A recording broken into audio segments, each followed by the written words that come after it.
Hello दोस्तों, आ गए हम आपके लिए एक और मनोरंजक कहानी लेके। हर दिन नई कहानी देखने के लिए हमारे चैनल को लाइक करें, सब्सक्राइब करें और बेल आइकन प्रेस करना ना भूलें। गरीब बहू वर्सेस अमीर बहू। बिंदु की दो बहुएं थीं, रितिका और देविका। रितिका एक अमीर घराने से आई थी, वहीं देविका एक गरीब घराने से। बिंदु के छोटे बेटे कुंदन को देविका से प्यार था और उनका लव मैरिज हुआ था। बड़े बेटे शिवम और रितिका का भी लव मैरिज ही हुआ था। बिंदु अपनी बड़ी बहू रितिका की हमेशा तारीफें और सराहना करती रहती, क्योंकि वो अमीर घराने से होती है, और छोटी बहू का तिरस्कार, क्योंकि वो गरीब घराने से। रितिका एकदम आलसी और निकम्मी होती है, लेकिन देविका वो दिल से भोली भाली और सारे काम बिल्कुल सीधे ढंग से करती। चलिए तो देखते हैं गरीब वर्सेस अमीर बहू की ये अनोखी कहानी। एक सुबह, अरे रितिका बहू, तेरी फोटो देखी मैंने स्टेटस पे। कल शाम को तूने बहुत ही अच्छे मजे किए अपने दोस्तों संग। यस मम्मी जी, हम सारी फ्रेंड्स हैं ही इतनी रिच। आपको पता है, शहर के सबसे महंगे कैफे में गए थे हम, बहुत मजा आया। हाँ, अरे ये चाय बनी कि नहीं अब तक? छोटी बहू, अरे ओ देविका बहुरिया, सो गई क्या चाय बनाते बनाते?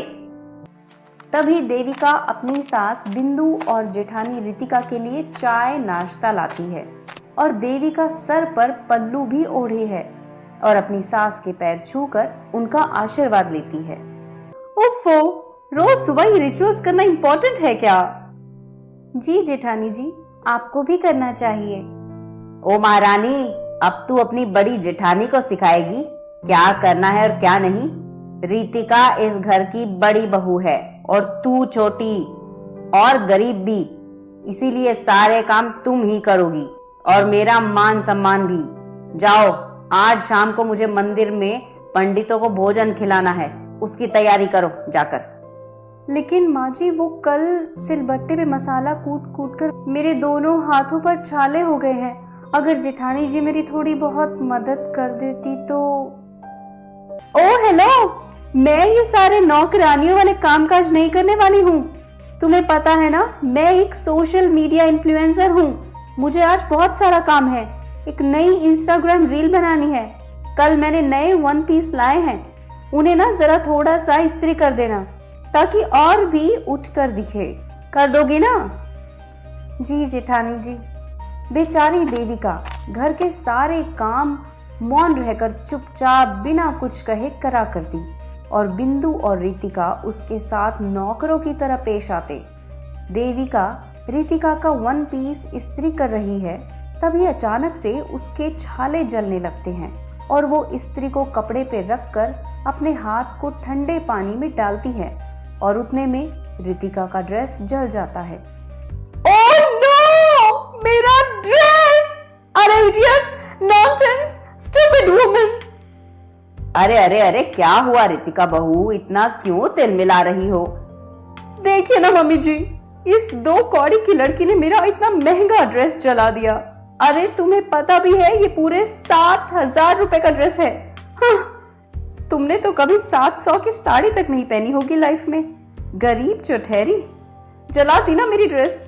आई नो, मैं अमीर हूँ, इसीलिए तुम मुझ पर जलती हो। अब बदला लेकर मिल गई ना कलेजे को ठंडक। नहीं जेठानी जी, ये अब कैसी बेतुकी बातें कर रही हैं? आपको मैंने कहा था ना, मेरे हाथों में छाले पड़ गए हैं, वो जलन दे रहे थे, इसीलिए मैंने गलती से इस्त्री को। अरे पर अब सफाई देकर कोई फायदा नहीं, कलेश तो तूने कर ही दिए ना देविका बहू। सच में तुम गरीबों को ना कुछ अक्ल नहीं होती। पता नहीं क्या जादू टोना किया मेरे कुंदन पर, जो वो तेरे प्यार में पड़ गया। देविका को इन सब बातों का बहुत बुरा लगता है।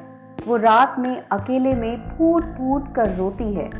रितिका, जो कि बहुत आलसी होती है, वो घर का कोई भी काम नहीं करती, और बिंदु भी उसका इन सब बातों में साथ देती है। और बिंदु और रितिका दोनों रात में चुप चुप कर पार्टी करने क्लब जाती हैं, और बेचारी देविका घर पर सारा काम निपटाती रहती। एक बार जब कुंदन और शिवम काम से जल्दी घर आते हैं। अरे देविका, माँ और भाभी कहाँ हैं? पता नहीं, लेकिन जाते वक्त कहा था कि जगराते में जा रही हैं दोनों। जेठ जी, वो माँ जी और जेठानी जी को मुझे कहीं पर भी ले जाने में शर्म आती है, क्योंकि मैं गरीब घर से आई हूँ ना, इसलिए। गरीब देविका फिर भी अपनी जेठानी और सास की सेवा करती रहती। वहीं रितिका और बिंदु छुप छुप कर रातों में बाहर पार्टी करने जाया करते। एक रात उन्हें कुछ गुंडे रास्ते पर घेर लेते हैं। वाह वाह वाह, गला भर के जेवर और ये पर्स, ये भी काफी वजनदार लग रही है। चलो चलो, ये सब चुपचाप अब हमारे हवाले कर दो। हाँ, वरना अंजाम बड़ा ही बुरा होगा, बाय गॉड। रितिका और बिंदु काफी घबरा जाते हैं। जैसे ही गुंडे बिंदु और रितिका के सामान को छीनने के लिए आगे कदम बढ़ाते हैं, तभी वहां पर देविका आ जाती है और वो अपने साथ पुलिस को भी लाती है। रुक जाओ, हाथ भी मत लगाना मेरी जेठानी जी और माँ जी को। चलो चलो, अब हवालात में होशियारी दिखाना। पुलिस वक्त रहते ही उन गुंडों को पकड़कर गिरफ्तार कर लेती है और फिर रितिका और बिंदु को अपनी गलतियों पर बेहद शर्मिंदगी महसूस होती है। छोटी बहू, अगर आज तू नहीं होती तो ना जाने क्या हो जाता। यस देविका, तुम सच में दुनिया की बेस्ट देवरानी हो। सही समय पर आकर तुमने हमारी जान और हमारे पैसे और जेवर बचाए। उन गुंडों के पास चाकू थे, बंदूक थी, लेकिन कुछ हो जाता तो, लेकिन तुमने हमें बचाया। मैं तुम्हें ताने कसती रही, नीचा दिखाती रही, गरीब कहती रही, लेकिन इस दुनिया में सबसे बड़ा अमीर इंसान वो होता है जो पैसों से और शान और शौकत से नहीं, बल्कि दिल से और अपने उसूलों से अमीर हो। सॉरी देविका, आज तुमने मेरी आंखें खोल दी। और मेरी भी। तू चाहती तो तू हमसे बदला ले सकती थी, लेकिन नहीं। मैं इस रास्ते से ऑटो में जा रही थी और कुछ गुंडों को आप दोनों का पीछा करते हुए देखा, और पास ही में पुलिस स्टेशन है, वहां से फोन लगाकर तुरंत पुलिस को बुलाया। और रही बात माफी की, तो आप दोनों ने माफी मांगी, वही मेरे लिए बहुत है।